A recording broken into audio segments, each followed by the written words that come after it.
देश की जन भावना या आम की जन भावना से बड़ी आपकी भारतीय जनता पार्टी हो गई। उषा ठाकुर जी ने बयान दिया है कि एसी की हवा, पंखे की हवा चल रही थी तो मैंने सुना नहीं, तो ताली बजा रही थी, मुस्कुरा रही थी उषा ठाकुर जी। मोदी जी से मैं यही कहना चाहता हूँ कि मध्य प्रदेश आने के पहले आप महिलाओं का जो अपमान हुआ है इस पे तत्काल इस्तीफा होना चाहिए विदेशा का। तो क्या गैस सिलेंडर 450 रुपये में आपने चुनाव में दे दिया, लेकिन उसके बाद उनको नहीं मिल पा रहा। तो 3000 रुपये लाडली महीना आप नहीं दे पा रहे। आपके बड़े गुलाबी पोस्टर लगे थे शिवराज जी के साथ, आपकी सरकार है, तो क्या आप मोहन यादव जी को आप कहेंगे कि 3000 रुपये लाडली महीना को मिले? तो मुझे लगता है कि एक सोची समझी रणनीति के तहत भारतीय जनता पार्टी इनसे बुला रही है कि राष्ट्रभक्ति की बात करते लेकिन दुश्मनों का साथ देते। नमस्कार, आप देख रहे हैं दाला बेटा, मैं हूं आपके साथ राघव शर्मा। आज हमारे साथ नेता प्रतिपक्ष उमंग सिंघार मौजूद हैं। सर, प्रधानमंत्री नरेंद्र मोदी आने वाले हैं 31 तारीख को। तैयारियां चल रही हैं चीज़ों को लेकर, महिलाओं को समक्ष पूरा कार्यक्रम किया जाएगा, लेकिन उन्हीं के मंत्री विजय शाह महिला पर विवादित बयान दे देते हैं, लेकिन अभी तक संगठन या सत्ता कोई कार्रवाई नहीं करती। देखिए, मोदी जी हमेशा जीरो टॉलरेंस की बात करते हैं और मैं समझता हूँ कि अगर सूफिया कुरैशी जी को अगर बिठाया है प्रेस कॉन्फ्रेंस में सेना की ओर से, तो परोक्ष अपरोक्ष रूप से गृह मंत्री प्रधानमंत्री जी की भी उसमें सहमति होगी और उन्हीं के मंत्री, उन्हीं की भारतीय जनता पार्टी के मंत्री खुलेआम उस महिला अधिकारी का अपमान करते हैं, यानी सेना का अपमान, और पूरी भारतीय जनता पार्टी चुप है। तो मैं मोदी जी से ये सवाल करना चाहता हूँ कि क्या आपकी पार्टी, क्या आपके नेता, क्या भारतीय जनता पार्टी से बड़े हो गए? क्या देश की जन भावना या आम की जो जन भावना से बड़ी आपकी भारतीय जनता पार्टी हो गई? जब सुप्रीम कोर्ट, हाई कोर्ट इस विषय में संज्ञान ले रहा विदेशा के खिलाफ, उनको माफ़ी योग्य अपराध बता रहे, योग्य अपराध नहीं है या योग्य नहीं है प्रकरण, उसके बावजूद भी विजय शाह, जो मुझे जानकारी मिली, इनके सरकार के लोग एसआईटी में सभी मंत्रियों के, वहाँ चश्मदीद गवाहों के, पत्रकारों के, जनता के बयान बदलाए जा रहे। और मुझे तो जानकारी मिली कि उषा ठाकुर जी ने बयान दिया है कि एसी की हवा, पंखे की हवा चल रही थी तो मैंने सुना नहीं, तो ताली बजा रही थी, मुस्कुरा रही थी उषा ठाकुर जी। तो बगैर आवाज़, बगैर कान में गए कैसे ताली बज रही उषा ठाकुर जी बताए? तो मैं समझता हूँ कि ये एक कोर्ट को एक भटकाने का प्रयास है, सुप्रीम कोर्ट को। और मोदी जी से मैं यही कहना चाहता हूँ कि मध्य प्रदेश आने के पहले आप महिलाओं का जो अपमान हुआ है इस पे तत्काल इस्तीफा होना चाहिए विदेशा का। और साथ में यही कहना चाहता हूँ कि आपकी जो घोषणाएं थी, जो चूल्हे को लेके कि हर महिला को हम गैस सिलेंडर देंगे, तो क्या गैस सिलेंडर 450 रुपये में आपने चुनाव में दे दिया, लेकिन उसके बाद उनको नहीं मिल पा रहा। तो मैं मोदी जी से कहूँगा कि योजना आपकी कब चालू होगी और कब महिलाओं को वापस से 450 रुपये में सिलेंडर मिलेगा? 3000 रुपये लाडली महीना आप नहीं दे पा रहे।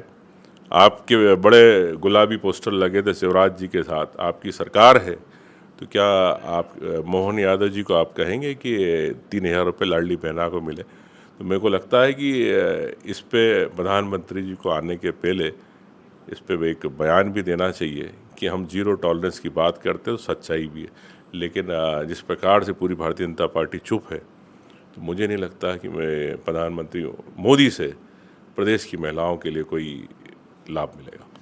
तमाम मंत्री हों चाहे उप मुख्यमंत्री की बात करें, ऑपरेशन सिंदूर को लेकर जब भी कोई बोलता है तो कुछ ऐसा विवादित बयान दे देते हैं, उसके बाद चारों तरफ चर्चा चलती है और प्रदेश अध्यक्ष कह देते हैं कि हम संगठन और सत्ता के बीच उनको समझाते हैं कैसे बात करना है, कैसे बात नहीं करना।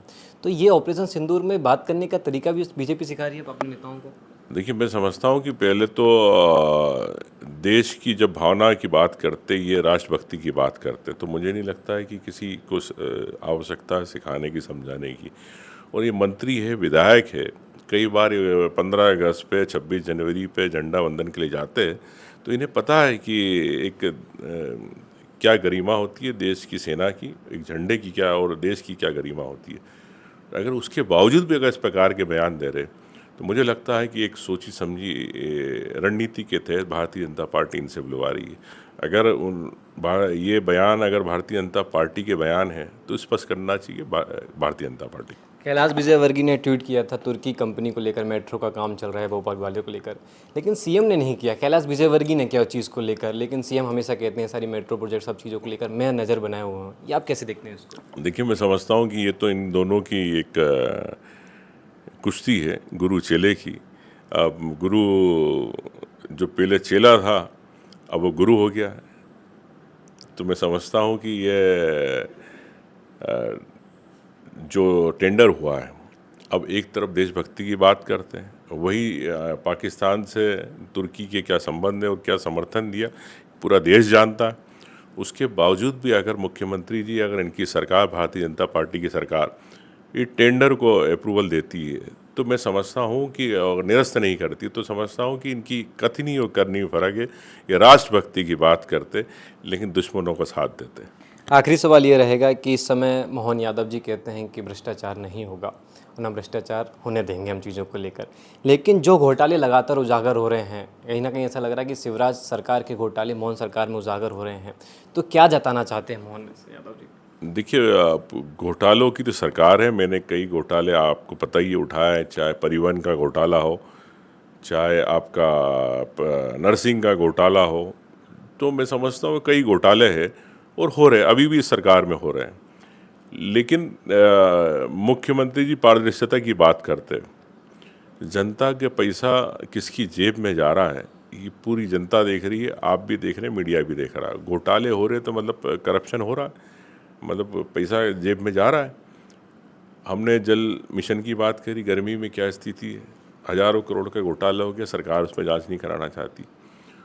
तो ये सरकार भ्रष्टाचार से डूबी हुई है और मैं समझता हूँ कि जो जवाबदारी सरकार की जनता के प्रति होना चाहिए वो तय नहीं हो पा रही। आने वाले चुनाव में ये जवाबदारी अब जनता तय करेगी। ग्लोबल इन्वेस्ट समिट को लेकर आपने कल सवाल उठाया कि इवेंट है, ये तो इवेंट के तौर पर देखा जाता है, धरातल पे कुछ नज़र नहीं आता। स्वाभाविक है कि जब 18 लाख से ज़्यादा एमएसई में रजिस्टर्ड है, चाहे छोटा व्यापारी हो, चाहे मध्यम व्यापारी हो, चाहे बड़ा उद्योगपति हो, सरकार एक तरफ उनके लिए 1700 करोड़ रुपए रखती है बजट के अंदर। तो 1700 करोड़ के अंदर वो आप 30 लाख करोड़ की जीआई में मीट करते हैं।